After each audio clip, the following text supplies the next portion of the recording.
Bonjour tout le monde et bienvenue sur notre chaîne Les Jumelles Méli-Mélo. Comme d'habitude, n'oubliez pas de vous abonner si ce n'est pas déjà fait. On profite de l'arrivée de l'été pour faire cette vidéo de drame en voiture. Tous les jours, il y a des accidents sur la route, que ce soit un excès de vitesse, une sortie de route ou un accrochage, mais aussi parfois des décès accidentels dus à la chaleur. Aujourd'hui, nous allons vous raconter ces drames arrivés à des jumeaux, mais qui peuvent arriver à n'importe qui. C'est en passé au volant ou en voiture un peu partout dans le monde. Accrochez-vous bien car ce sont de bien tristes histoires.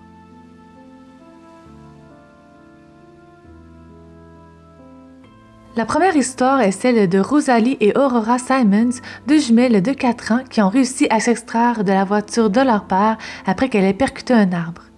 Le drame s'est passé le 6 décembre 2019 à Whidbey Island, à Washington, au nord-ouest des États-Unis. Corey Simons, un homme de 47 ans, était au volant de son véhicule sur une route qui, selon sa femme, il prenait depuis plus de 5 ans. C'était donc une route qu'il connaissait bien. C'est d'ailleurs peut-être pour cette raison qu'il n'a pas pris la peine de boucler sa ceinture de sécurité. Heureusement, par contre, il n'avait pas omis de boucler celle de ses petites jumelles assises à l'arrière du véhicule. Pour une raison qu'on ignore toujours, Corey aurait perdu le contrôle et la voiture aurait fait une sortie de route pour s'aventurer dans une forêt où elle aurait percuté un arbre. Le papa serait mort sur le coup. Les deux petites, elles, ont survécu et auraient réussi à se détacher. Elles auraient ensuite essayé d'aider leur papa, mais voyant qu'il ne répondait pas, elles seraient parvenues à sortir de la carcasse de la voiture par une fenêtre brisée. Et comme l'auto n'était plus visible de la route, elles auraient marché pieds nus et auraient escaladé une pente raide pour trouver de l'aide. C'est à ce moment qu'elles ont attiré l'attention d'un automobiliste qui les a secourus. Il faut quand même souligner le courage et l'intelligence de ces deux petites filles. Déjà, elles survivent à l'accident qui tue leur père, mais elles réussissent en plus à sortir du véhicule pour trouver de l'aide. Vraiment de braves petites filles. Cet événement a pour sûr marqué leur vie à jamais. Physiquement, elles n'ont rien eu de très grave, une bosse sur la tête pour l'une et des égratignures pour l'autre. Mais on ne peut qu'imaginer leur peine d'avoir perdu leur papa dans des circonstances si tragiques et d'en avoir été les témoins en plus.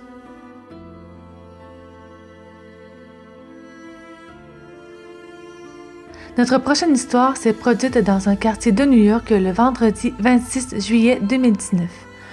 Ce jour-là, Juan Rodriguez, un travailleur social de 39 ans, a tragiquement oublié ses jumeaux de 11 mois, Phoenix et Luna, dans sa voiture pendant environ 8 heures. Ce matin-là, il a déposé son garçon de 4 ans à sa garderie et était ensuite censé déposer les jumeaux à la crèche, mais il a oublié et s'est rendu au travail pour 8 heures. À 16 heures, lorsqu'il a terminé sa journée à l'hôpital pour anciens combattants, il est remonté à bord de sa voiture et en route, il s'est rendu compte que les petits étaient toujours à l'arrière et ne respiraient plus. Il aurait alors arrêté net sa voiture et serait sorti en criant « J'ai oublié, j'ai tué mes bébés !»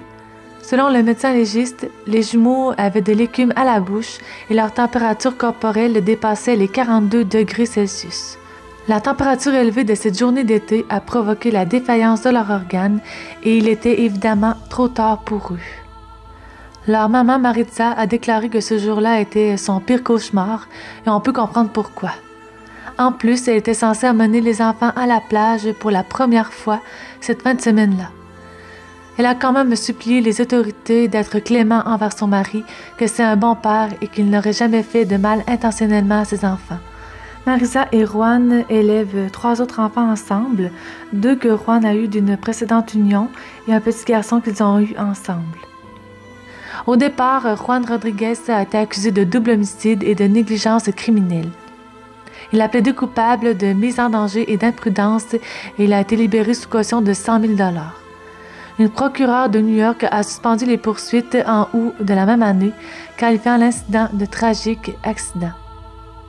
Juan a donc été libéré, même si « libéré » est un bien grand mot. On se tourne maintenant vers une histoire similaire, un peu plus récente cette fois, mais toujours aussi triste, qui s'est passée dans la banlieue de Norma, dans l'Oklahoma, aux États-Unis. Le mardi 5 septembre 2024, 2 jumelles de 2 ans, Ariel et Avery, ont été retrouvées sans vie dans la voiture surchauffée d'un proche de la famille. Leur père, Marshall Sutter, a affirmé que ce proche était censé déposer les filles à la crèche, mais qu'il avait oublié. La température ce jour-là était d'environ 32 degrés. Les autorités locales ont confirmé que les jumelles ont été retrouvées sans vie dans le véhicule et une enquête a été ouverte pour déterminer les circonstances exactes de cet incident tragique. Les premières investigations suggèrent qu'il s'agissait d'un accident et aucune accusation n'a été portée contre le membre de la famille impliqué. Une page GoFundMe avait été créée par le cousin de Marshall Sutter pour l'aider à payer les funérailles de ses jumelles. Ces drames mettent en lumière les dangers de laisser des enfants dans des véhicules en période de chaleur. Aux États-Unis, de tels incidents sont malheureusement fréquents, avec en moyenne 38 enfants qui meurent de ça chaque été. On sait que la vie peut parfois être stressante, qu'on est souvent débordé, mais s'il vous plaît, faites attention. La température dans une voiture stationnée et fermée peut grimper très vite. Même si vous n'allez faire qu'une course rapide à l'épicerie ou à la pharmacie, s'il vous plaît, prenez vos petits bouts de chou avec vous. Le matin du 21 mai 2024, à Nice, en France, Jean-Baptiste Perra, un jeune père de famille, installe ses jumeaux sur la banquette arrière de son véhicule lorsqu'une autre voiture le percute de plein fouet. En effet, le rétroviseur a heurté le papa, touchant également le cosier de sa fille et endommageant la portière. Le conducteur, qui ne s'était pas rendu compte de l'incident, a continué sa route jusqu'à un feu rouge où il s'est arrêté. Sous le choc, Jean-Baptiste a d'abord vérifié que ses enfants n'étaient pas blessés et est allé à la rencontre du chauffeur. Et là, il était vraiment surpris de s'apercevoir que c'était un vieux monsieur qui était au volant. Un vieux monsieur qui lui dit être âgé de 97 ans. Et ce n'est pas tout ce qu'il va lui dire, accrochez-vous bien.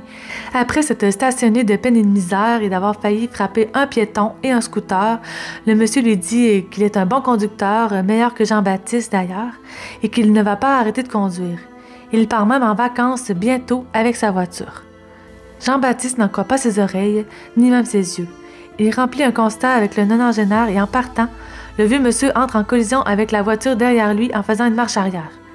Jean-Baptiste a décidé de porter plainte pour coups et blessures involontaires et espère qu'on retirera le permis de conduire du nonagénaire. En juillet 2023, un projet de loi avait été d'ailleurs déposé pour mettre en place une visite médicale obligatoire pour les conducteurs seniors.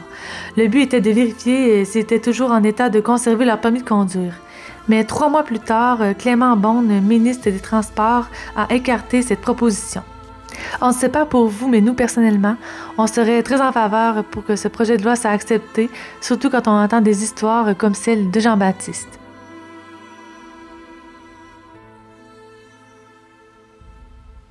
Le 29 avril 2012, à 21h, Jérôme Bihan est tragiquement décédé à l'âge de 18 ans dans un accident de la route. Il suivait son frère jumeau pour se rendre au domicile familial. Il ne leur restait que 2 km à parcourir sur la départementale 146 à Clairac, en France. Jérôme roulait dans sa Peugeot 206 lorsqu'il a tenté de doubler son jumeau qui lui conduisait une Renault Clio. Pendant la manœuvre, il a perdu le contrôle de son véhicule, probablement dû à la pluie et l'orage qu'il y avait eu en soirée. Il a fait une sortie de route. Son véhicule a percuté un arbre et il a été éjecté du véhicule.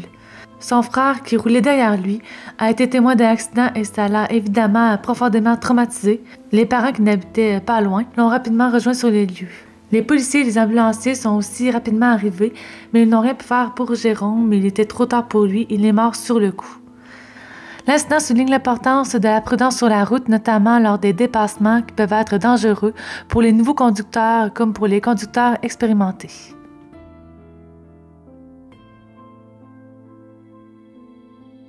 Le 31 juillet 2017, en matinée, Jane Baker Lockett, 43 ans, conduit sa voiture, une Kia Sportage blanche, sur l'A361, près de Barnstable, dans le Devon, en Angleterre. À bord, il y a aussi ses jumeaux, James et Amy Gaskin, âgés de 12 ans. Son mari, Paul Lockett, et leur fils aîné, Jack, âgé de 14 ans, voyageaient dans un autre véhicule devant la Kia. Et pour une raison indéterminée, la voiture de Jane a traversé la ligne blanche centrale pour s'encastrer dans un camion de la société Marks & Spencer venant en sens inverse.